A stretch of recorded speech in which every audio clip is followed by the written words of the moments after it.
ಹೆಸರು ಮಂಜುನಾಥ್ ಅಂತ. ನಾನು ಶಾಂತಿನಗರ ನಿವಾಸಿ. ನಾನು ಈಗ ಪಬ್ಲಿಕ್ ಸ್ಪೀಕಿಂಗ್ ಟ್ರೈನಿಂಗ್ಗೋಸ್ಕರ ಜಯಪ್ರಕಾಶ್ ನಾಗತಿಹಳ್ಳಿ ಸರ್ ಹತ್ರ ಜಾಯ್ನ್ ಆಗಿದ್ದೆ. ಈಗ ನಮಗೆ 3 ದಿನ ರೆಸಿಡೆನ್ಷಿಯಲ್ ಕ್ಯಾಂಪ್ ಇತ್ತು.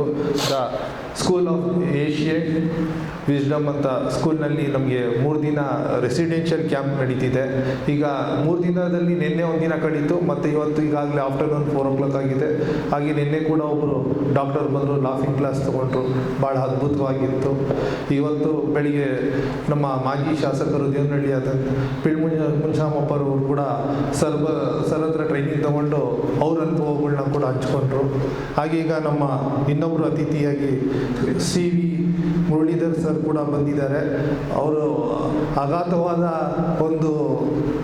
ಅವರ ಅನುಭವ ಪ್ರತಿಯೊಂದು ಕೂಡ ನಮಗೆ ವಿಶ್ಲೇಷಣವಾಗಿ 20-25 ನಿಮಿಷದಿಂದ ಭಾಳ ನಮಗೂ ಕೂಡ ಅರ್ಥ ಆಗೋ ರೀತಿ ಹೇಳಿದ್ದಾರೆ.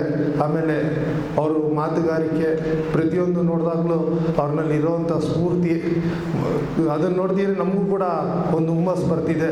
ನಾವು ಕೂಡ ಇವ್ರ ರೀತಿ ಆಗಬೇಕು. ಇನ್ನೂ ನಾವು ಭಾಳಷ್ಟು ಇನ್ನೂ ಕೆಳಗಿದ್ದೀವಿ, ಬಟ್ ಇನ್ನೂ ಒಂದು ನಂಬಿಕೆ ಇದೆ. ಈಗ ನಮ್ಮ JP ಸರ್ ಇದ್ದಾರೆ, ಮತ್ತು ಇನ್ನೂ ಕೂಡ ನಾವು ಕೂಡ ಅವ್ರ ಲೆವೆಲ್ಗೆ ರೀಚ್ ಆಗ್ತೀವಿ ಅನ್ನೋ ಒಂದು ನಂಬಿಕೆ ಇದೆ. ಹಾಗೆ ಅವ್ರು ಹೇಳಿದಂಥ ವಿಚಾರಗಳು ಅವರು ನಾಟಕದಲ್ಲಿ ಮಾಡಿದ್ದೀವಿ, ಮತ್ತು ಒಬ್ಬ ಫಿಲಮ್ ಸ್ಕ್ರಿಪ್ಟ್ ರೈಟ್ರು ಕೂಡ ಅಂದರು. ಹಾಗೆ ಭಾಳಷ್ಟು ಅವ್ರಿಗೆ ಅನುಭವ ಭಾಳಷ್ಟು ಆಗಿದೆ ಮುರಳೀಧರ್ ಸರ್ಗೆ. ಆದರೂ ಕೂಡ ನಮ್ಮ JP ಸರ್ ಹತ್ರ ಬಂದು ಅವರು ಟ್ರೈನಿಂಗ್ ತೊಗೊಂಡಿದ್ದಾರೆ ಅಂದರೆ ಅವ್ರಿಗೂ ಕೂಡ ಬೇಕಿದೆ, ಅಗತ್ಯ ಇದೆ. ಅದರಲ್ಲಿ ನಾವು ಈಗ ಮುರಳೀಧರ್ ಸರ್ಗೆ ಇದ್ದಂಥ ಅನುಭವದಲ್ಲಿ ನಮಗೇನೇನು ಇಲ್ಲ. ಯಾಕಂದರೆ ನಾನು ಬಂದು ಇರೋದು ಒಂದು ಬಿಸ್ನೆಸ್ ಫೀಲ್ಡಿಂದ, ಅದರಿಂದ ನಮಗೆ ನಾವು ಇನ್ನೂ 0 ಲೆವೆಲಿಂದ ಬಂದ್ವಿ. ನಮ್ಮನ್ನ ಈಗ ಆಲ್ಮೋಸ್ಟ್ 50% ಈ ಮೈಕ್ ಇಟ್ಕೊಂಡು ಮಾತಾಡುವಂಥ ಧೈರ್ಯ, ಶಕ್ತಿ ಎಲ್ಲ ಬಂದಿದೆ ಅಂದರೆ ಅದು JP ಸರ್ಗೆ ಸಲ್ಲಬೇಕು ಅಂತ ಹೇಳಲಿಕ್ಕೆ ಇಚ್ಛೆ ಪಡ್ತಾ ನನ್ನ ಮಾತುಗಳನ್ನ ಮುಗಿಸ್ತೀನಿ. ಧನ್ಯವಾದಗಳು.